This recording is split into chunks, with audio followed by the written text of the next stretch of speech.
행복하게 사는 삶, 가진 것이 적어도 감사하며 사는 삶, 내게 주신 작은 힘 나눠주며 사는 삶, 이것이 나의 삶의 행복이라오. 눈물 날 일 많지만 기도할 수 있는 것, 억울한 일 많으나 주를 위해 참는 것, 비록 짧은 작은 삶 주 뜻대로 사는 것, 이것이 나의 삶의 행복이라오. 이것이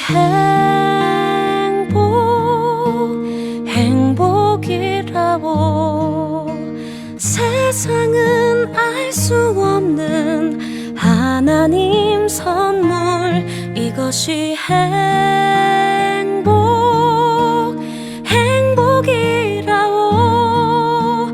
하나님의 자녀로 살아가는 것, 이것이 행복이라오.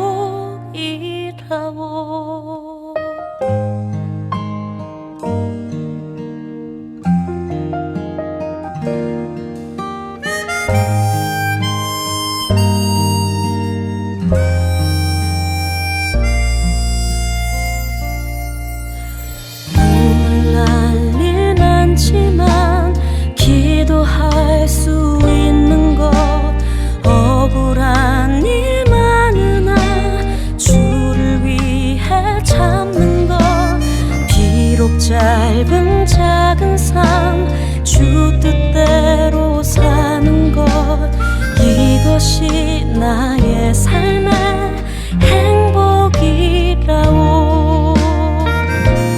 이것이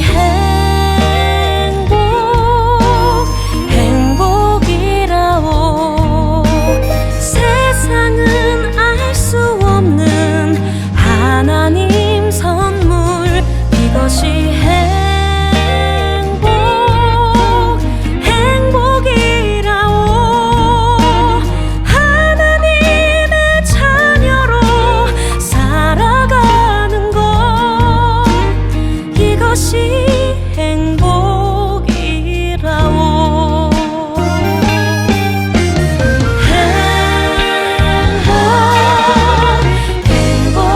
행복이라오.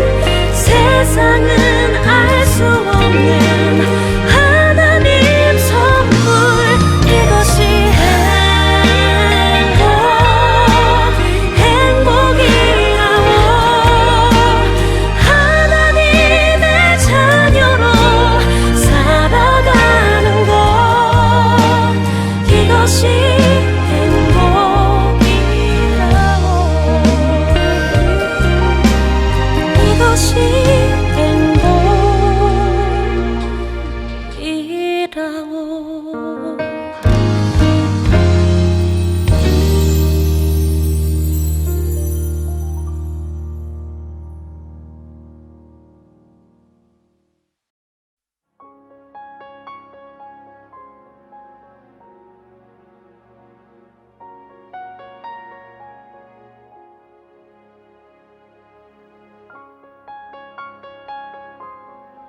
복 있는 사람은 악인들의 꾀를 따르지 아니하며 죄인들의 길에 서지 아니하며 오만한 자들의 자리에 앉지 아니하고 오직 여호와의 율법을 즐거워하여 그의 율법을 주야로 묵상하는도다. 그는 시냇가에 심은 나무가 철을 따라 열매를 맺으며 그 잎사귀가 마르지 아니함 같으니 그가 하는 모든 일이 다 형통하리로다. 악인들은 그렇지 아니하며 오직 바람에 나는 겨와 같도다. 그러므로 악인들은 심판을 견디지 못하며 죄인들이 의인들의 모임에 들지 못하리로다. 무릇 의인들의 길은 여호와께서 인정하시나 악인들의 길은 망하리로다. 아멘. 오늘은 6월을 시작하는 첫날입니다. 이번 한 달도 하나님의 은혜와 사랑이 가득한 축복의 한 달이 되기를 주님의 이름으로 축원합니다. 오늘 본문은 복 있는 사람에 대해 이야기하고 있습니다. 사람은 누구나 불행한 것보다는 행복한 삶을 원하죠. 그럼 여러분, 행복이란 무엇입니까? 행복을 사전에서 찾아보면 생활에서 충분한 만족과 기쁨을 느끼는 상태라고 합니다. 그럼 무엇이 그런 만족과 기쁨을 느끼게 해줄까요? 여러분은 지금 뭐가 있으면 만족과 기쁨을 느끼겠습니까? 물질이 많으면 행복할까요? 그러나 어떤 통계에 보면 우리나라의 행복 지수가 OECD 34개 국가 중에서 32위라고 하는 걸 보면 물질이 우리를 행복하게 하는 것은 아닌 것 같습니다. 또 세상에서 성공했다고 해서, 건강하다고 해서 아픔이 없고 눈물이 없는 것도 아니더라고요. 모두가 다 똑같습니다. 비바람 한번 안 붙는 인생이 어디에 있겠습니까? 그런데도 우리는 행복한 삶을 살기 위해 너무나 세상으로만 달려가고 있지 않나 생각합니다. 여러분, 그 이유가 무엇이겠습니까? 그것은 세상에서 성공하고 돈도 좀 있어야 행복하게 살 수 있다고 생각하기 때문이겠죠. 그러나 세상의 성공과 물질은 우리의 삶을 편리하게 만들어줄진 몰라도 그걸로는 진정한 행복을 누릴 수가 없습니다. 왜냐하면 우리의 삶에 중요한 것은 행복을 위한 속도가 아니라 행복을 위한 방향이기 때문이지요. 여러분, 한번 생각해 보세요. 고속도로에 들어서면 속도가 중요합니까? 방향이 중요합니까? 여러분, 빨리 가는 것이 중요한 것이 아니라 올바른 방향으로 가는 것이 훨씬 더 중요하죠. 얼마나 큰 사업을 했느냐, 얼마나 권세 높은 자리에 앉아 있느냐 하는 것보다 과연 그 일이 내 삶에 어떤 의미와 기쁨이 있는가가 더 중요한 것입니다.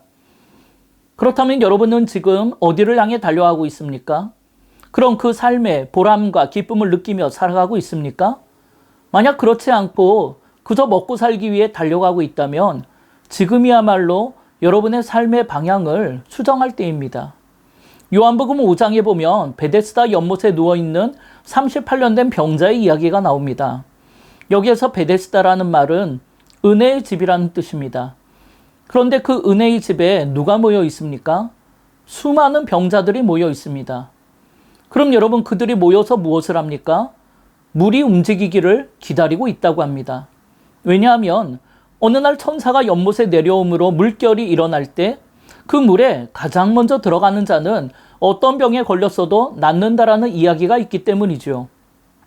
다시 말해, 지금 그곳에 모여있는 사람들에게 이 베데스다 연못은 그들의 삶의 마지막 희망이요 소원의 연못인 것입니다.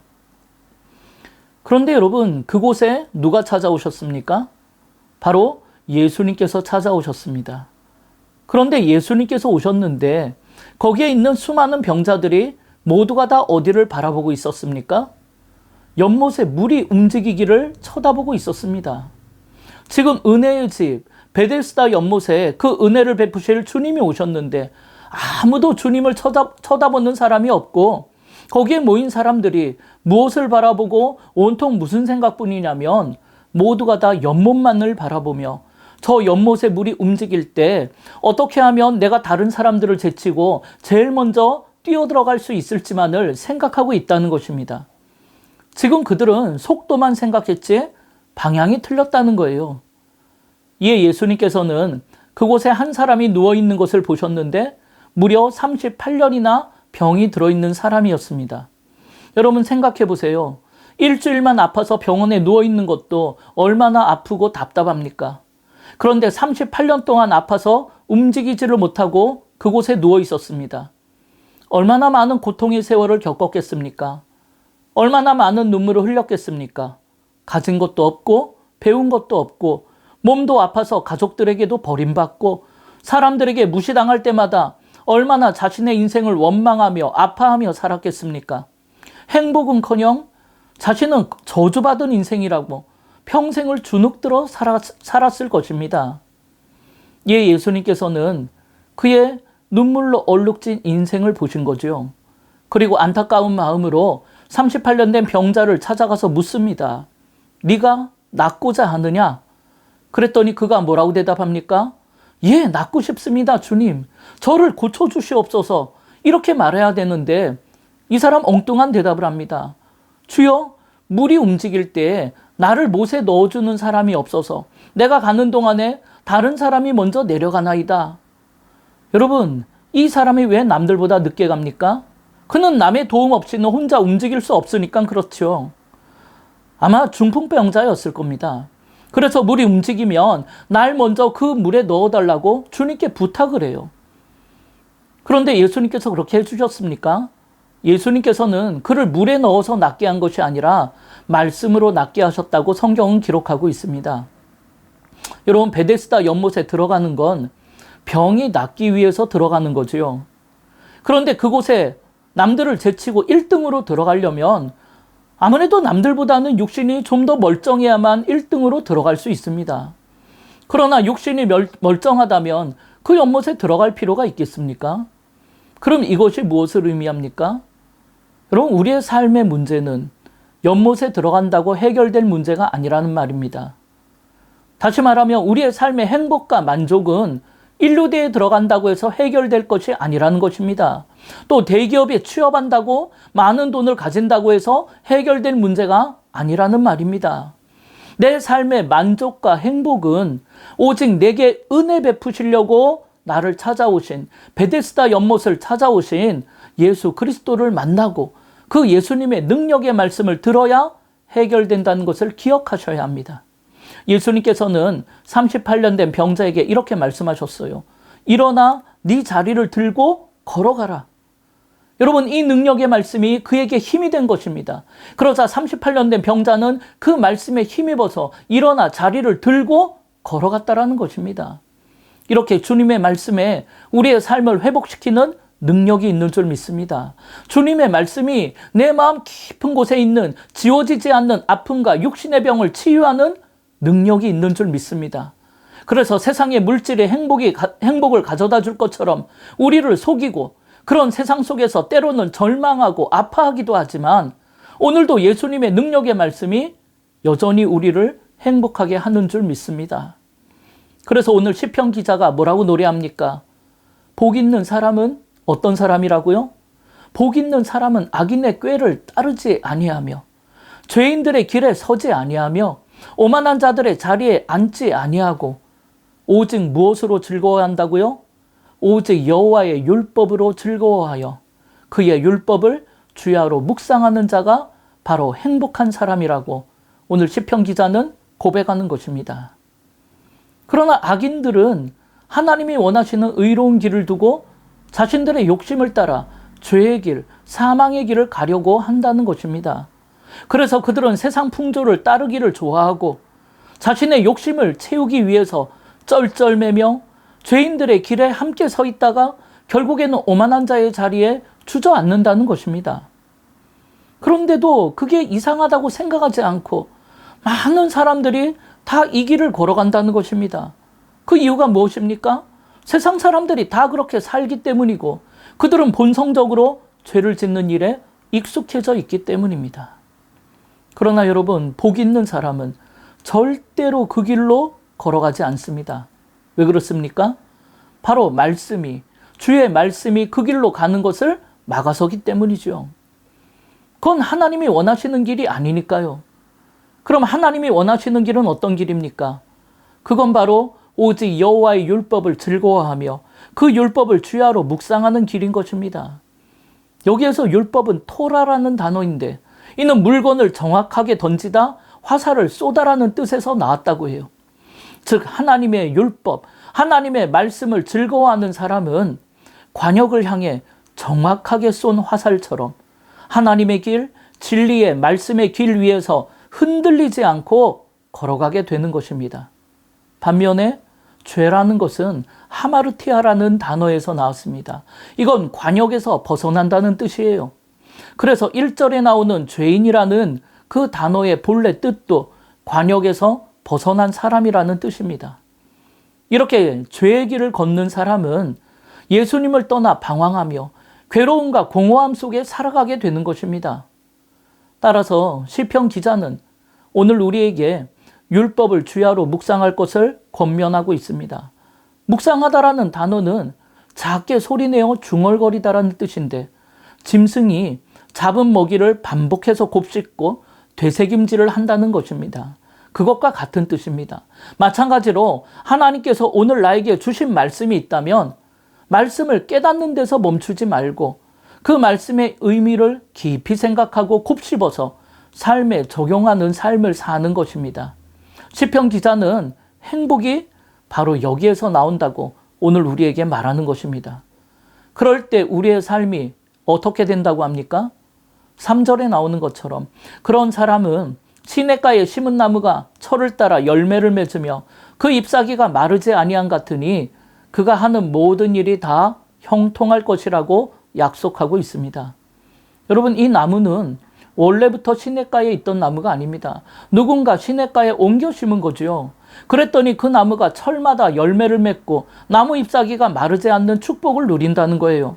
이렇게 행복한 삶은 주님께 접붙인 가지가 되어서 주님으로부터 영양분을 공급받음으로 철을 따라 열매를 맺게 되고 그 나무 잎사귀가 마르지 않는 것 같이 그 손모아 기도하는 모든 일이 다 형통한 삶을 살게 될 것입니다.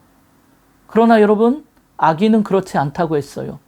바람에 나는 겨와 같이 이리로 저리로 휩쓸려 다니다가 결국 다 날아가 버릴 겁니다. 이렇게 하나님의 율법을 저버리고 죄의 길을 따르는 사람들은 하나님의 심판을 받아 망할 거예요. 그래서 결국 의인의 길은 여호와께서 인정하시나 악인의 길은 망한다라고 하는 것입니다. 이렇게 우리의 인생에는 오늘도 두 가지의 길이 놓여져 있습니다. 말씀이신 주님과 함께 걸어가는 길, 그리고 말씀이신 주님을 거부하고 세상을 버타며 걸어가는 길입니다. 그러나 여러분, 인생을 행복하게 살기 위해서는 오늘 시편 기자의 고백처럼 주의 말씀을 가까이 하며 살아가는 법을 배워야 하는 것입니다. 이에 하나님이 우리에게 주신 말씀을 읽고 듣고 배우고 암송하고 묵상하고 순종하는 삶을 살아간다면 누구나 시냇가에 심은 나무처럼 행복을 누리게 될 것입니다. 따라서 이번 한 달을 살아갈 때 그런 하나님의 축복이 우리의 삶과 우리의 가정에 넘쳐 흐르기를 주님의 이름으로 축원합니다. 아멘. 이 시간 먼저 중보하며 기도하기를 원합니다.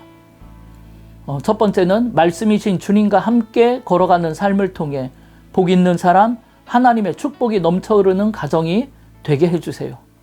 둘째는 코로나로 어려움을 겪고 계신 해외 선교사님들과 미자립교회, 농촌교회 목사님들을 지켜 보호하심으로 승리의 한 달이 되게 해주세요.